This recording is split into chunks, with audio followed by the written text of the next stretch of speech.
I think a couple of things. I mean, I always really liked artificial intelligence. It was one of the, technically speaking, like one of the great unsolved difficult things in computer science, and a lot goes into artificial intelligence. It means many things, but it's one of those areas that we still have a lot of progress to make.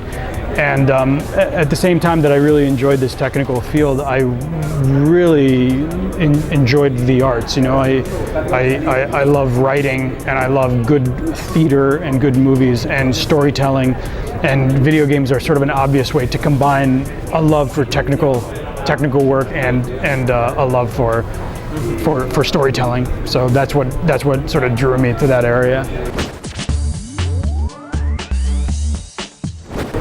Well, when I was a kid, I played a whole bunch of adventure games. So the old Sierra games, so King's Quest and Space Quest, and the Lucasfilm games, Monkey Island, Day of the Tentacle. So there were these games that I played as a kid that were fantastic story games. And then I think what you've seen is just the industry is becoming more and more mature in terms of its storytelling ability. And a couple of games over the years sort of spring to mind. Grim Fandango was a fantastic adventure game. The Last Express by Jordan Mechner was an amazing sort of narrative experiment in the form of a game that was just utterly fantastic and very original for its time. And nowadays we see more and more. We see games that are sort of only lightly narrative, like maybe Sword and Sorcery on the iPad by Cappy. That's one that comes to mind. Yeah, so just lots and lots of interesting things going on, and everyone has a sense that storytelling and games have come together, and there's something really wonderful there, but we haven't quite figured it out, so there's still work to be done.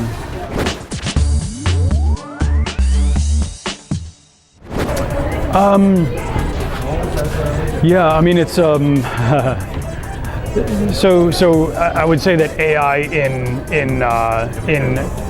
in non-game context. So I would say, sir, if you're talking about like robots in movies, then I think video game AI is very similar to that. What it's not similar to is the actual applications of AI in use today.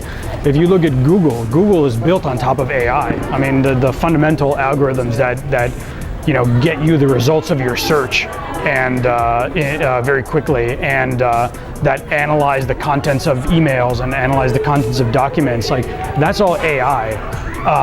But it doesn't look anything like a character the way that a robot in a movie looks, or a character in a game. So that's the big difference. I mean, in games, like AI can play many roles, but one of the most obvious roles it plays is all the characters that are running around the world, and all of those characters have these little brains, and they're seeing things happen in the world and they're reacting to them. Like that's sort of the most obvious example of AI in games. And I mean, it's cool because it is similar to robotics in a sense, or at least what we hope robotics will be one day. It is about, you know, creating self-contained brain, you know, intelligent beings and having them run around and do stuff.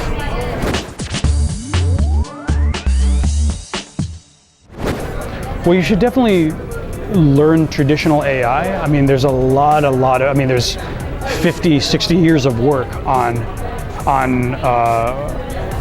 you know, sort of things like planning and path planning and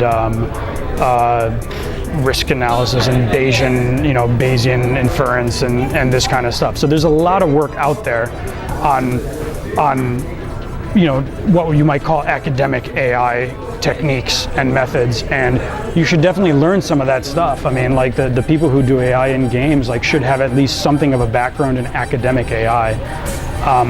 But at the same time, like it's also very important to have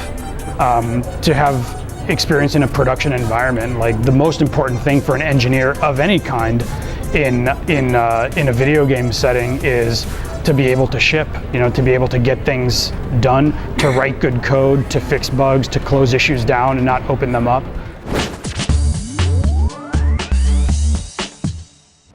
Extremely, yeah. I mean, it was I worked on it before it was even called Destiny. I worked on it for about a year, and the thing that we were doing back then was really core engine work. We had this great, I mean, we had a fantastic opportunity where we had plenty of funding to work for what we knew was going to be 4 or 5 years, and so we had a really good opportunity to sit back and say, ask ourselves very philosophical questions. What are games? How should games be made? What should the relationship between the player and the game be? And so we were basically starting very preliminary engine work on basically that addressed the question, how should games be created? And so all of the things that went wrong with Halo, the way that Halo was made, it was a great game, but there were definitely difficulties in the way that it came together. And so we really sort of sat back and said, like, what would, in our most ideal world, what would it look like to make a game of the scale that we're imagining?